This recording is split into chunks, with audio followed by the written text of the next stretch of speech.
He's making the U-turn. He's going now southbound Madrid. Just crashed into a curb again.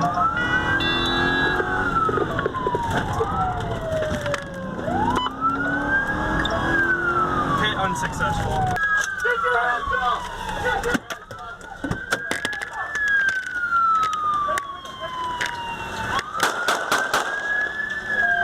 We've got two different types of burns that are happening here in the fire zone. One of them is a clean burn, where all of the vegetation and the leaves have been burnt off of the trees, leaving just the trunks. But just across the street from that, just feet away, we have something called a dirty burn. There are still leaves up on the trees. They could still burn in a fire. Crossing any major street in Salinas can be tricky for pedestrians, but the city's trying to make it safer. Yellow lights are flashing. The flashing beacon at the intersection of North Main Street and East Lamar is the 5th installation of its type. At any given time, there are thousands of commercial vehicles in the state of California. What drivers want you to know to share the road. The entire smash and grab caught on surveillance video. In the video, you see two suspects throw something through the door, crashing it in. That's how they make their way inside of the bakery. There's a new configuration that we want to share with you. A sidewalk for pedestrians, a bicycle lane, and parallel parking right next to the road. Normally cars would be traveling on North Main Street right now, but not today. A eucalyptus tree has blocked all 6 lanes of traffic. This looks like your typical 4-bedroom apartment, but it's inside that tells a very different story. Here is the kitchen here that several families all use to share with each other to go ahead and make their meals. And if you follow me even more into the apartment, one person sleeps on this couch here, while several other families live in the bedrooms upstairs, for a total of 13 people living here. Like, that's actually a violation. Daniela DeBaca never knows what her day will bring. As a code enforcement officer for the city of Salinas, her job takes her everywhere. On this day, she had to make sure the residents of this home in Salinas left. The home deemed uninhabitable. We had a very large amount of mold growing on the walls, up into the ceilings, in multiple rooms. They also did not have any sinks in the property. So no kitchen sink, no bathroom sink. However, they did have water, but nothing to wash your hands with or even do dishes with. In the backyard, a shed where someone had been living with exposed electrical work, a mattress, and makeshift closet. And there was another home in substandard conditions.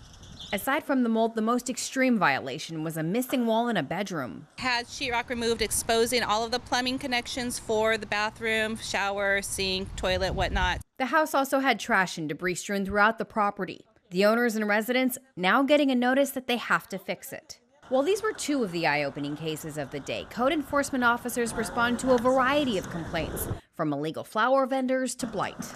Blight can come in many forms, from broken down cars to parking on the lawn, overgrown vegetation, even trash in the front yard. This data from the city of Salinas shows caseloads are going up for code enforcement. There were fewer than 770 opened and closed cases in the 2014-15 fiscal year. Compare that to more than 1,300 open and 1,550 closed cases so far this fiscal year. The department believes there are several reasons behind the uptick.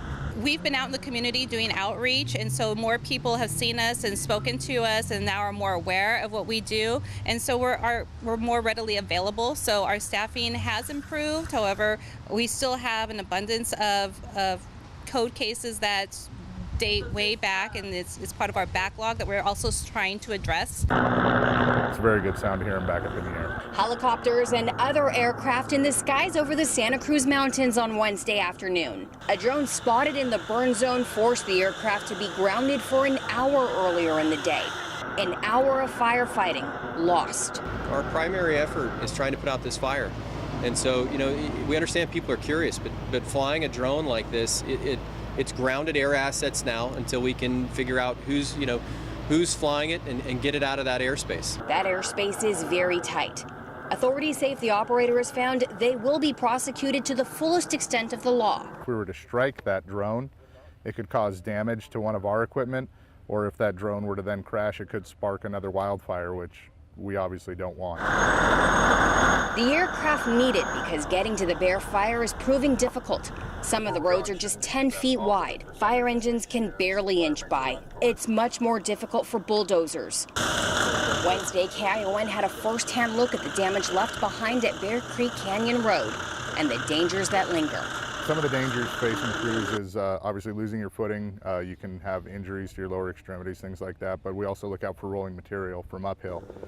There's burning material such as logs, branches, trees that can tumble down the hill. Those rocks that have been loosened by the roots being burned out, those can tumble down the hill. We always have people on the lookout listening. We've got two different types of burns that are happening here in the fire zone. One of them is a clean burn, where all of the vegetation and the leaves have been burnt off of the trees, leaving just the trunks. But just across the street from that, just feet away, we have something called a dirty burn. There are still leaves up on the trees. They could still burn in a fire. You got to watch out for the trees because they're hazardous, because they've been burning, and then if they're hazardous at the top, widowmakers, they can come down and do some damage as well. It's an invasion of yourself. Jorge Acosta is talking about a smash and grab burglary at his East Salinas bakery 2 weeks ago. The entire smash and grab caught on surveillance video. In the video, you see two suspects throw something through the door, crashing it in. That's how they make their way inside of the bakery. It took them less than a minute to break through that glass, come in and grab the register and run out. Causing $3,000 damage, all for $100.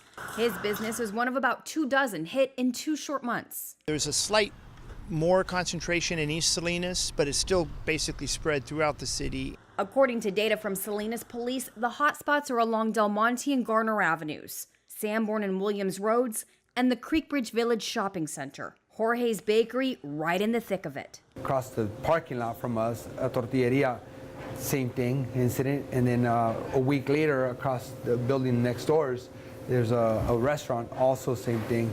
And my neighbor told me that it just happened to him 2 weeks ago. Police say there's a good possibility it's the same crew committing the crimes, but they don't have a lot to go on. It's like a festival of goats. Katie Spitz stopped to check out the latest must-see attraction on 17 Mile Drive, goats. Hundreds of them brought in to devour overgrown vegetation that could later pose a fire risk. It's the best way to get rid of these invasive plants. I think it's fantastic, and it reduces our chance of fire. Some 320 goats are going to have a lot to feast on over the next couple of weeks. They're going to start here on 17 Mile Drive at Fire Road 21 and make their way through different parts of the area. This plant is the Italian thistle. Goats will eat it. It's very palatable to them. Unlike sheep, goats can graze on almost anything, including the invasive Genesta. And they find hemlock and poison oak appetizing. They'll still digest it and get the toxins from it, but it'll make them more of effects of being drunk. But they can also eat pine cones and oak seeds. Crews are hoping they're hungry and ready for seconds because the supply is at least double what it was last year. This year there's a ton more vegetation. This particular location is probably twice as thick, I think, as last year. The goats are moving a lot slower to get through the projects. These low-tech lawnmowers are more environmentally friendly than the alternative, bringing in heavy equipment that can create dust and noise. The heavy equipment, they'll just do mastication, and we want to have a lighter hand on the land. According to the California Driver's Manual, a car going 55 miles an hour needs this much space to come to a complete stop.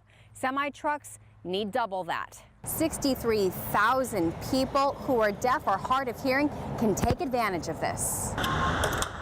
Come November, gas is going to go up 12 cents a gallon at the fuel pump. And that's not all. Drivers are going to pay more vehicle registration fees. The big question always is, how close is too close? Well, if they turn and look at you, you've gone too close. We're going to do a little experiment right now where we have a soccer ball that we're going to pretend is a small child darting out into traffic, and me going 20 miles an hour. We're going to see if I can slow down fast enough to avoid hitting the child. So here we go.